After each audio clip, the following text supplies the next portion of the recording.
او دا رقم امام شافعي صاحب او د ملګري فرمایي هغه وایي یستحب ان یقرأ عنده شیء من القرآن.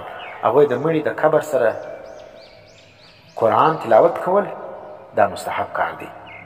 او دا رقم شافعي فرمایي و ان ختم القرآن كله كان حسنا، که د قبر سره نږدې ټول قرآن ختم کړي هم ښه کار دی.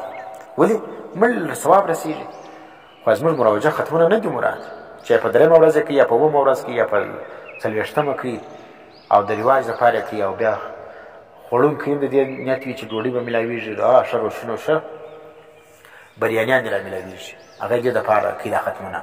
او دې څه دپاره کوي دوی وایي ختم به راله وکړي، قرآن به راته ختم کړي، مړی به وبخښل سي. علامه شامي فرمایي الآکل والمعطي کلاهما آثمان، دا ورکوونکی او دا خوړونکی دواړه چې کوم دي هغه څه دي دا ګناهګار دي.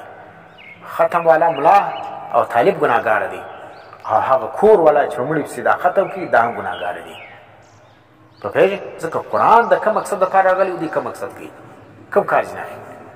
نو دا اسماعیل رواجونه دي، دا مروجه ختمونه که څوک وایي چې دا جایز زموږ اکابرو څخه ځان ته دیوبندی وایي او د علمای دیوبند باندې لاس نیولي او دا ختمونه کوي، دا ختمونه د علمای دیوبند څخه ثابت نه دي.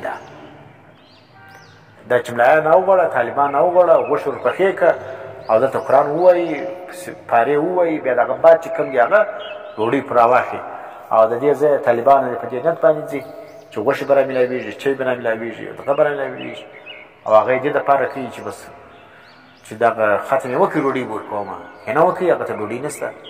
دا رقم چې کوم دي دا ختمونه دا ناجایز دي، دا د علمای دیوبند مسلک نه دی، دا شریعت نه دی، دا قرآن و سنت کې دا رقم ختمونه جواز نه لري. دا زموږ فقه دا دین موږ ته سپاره شوی په فقه کې دا رقم ختمونه جواز نه لري.